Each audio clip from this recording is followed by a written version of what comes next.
হতে হবে, ঐক্য হতে হবে, ভেদাভেদ ভুলতে হবে, ঐক্যবদ্ধভাবে আন্দোলন করতে হবে।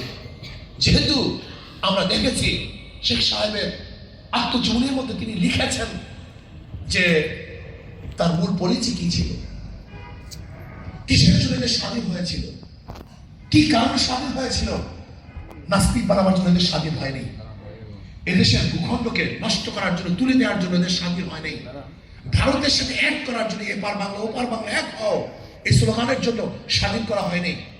শুধু তাই নয়, আজকে আমাদের দেশের এমপি প্রার্থীরা দ্যাটহীন কণ্ঠে বলবে যে আমি ভারত দ্বারা, ভারত কর্তৃক নিয়োজিত, আমাকে হারায় কে। এটা তো মানা যায় না, এটা তো হতে পারে না। আজকে মন্ত্রী কি হবে, এমপি কি হবে, এটা নির্ধারণ করবে অন্য এক দূতাবাস, এটা মানা যায় না। এর জন্য আমি বাংলাদেশের জনগণকে বলবো, সচেতন হন।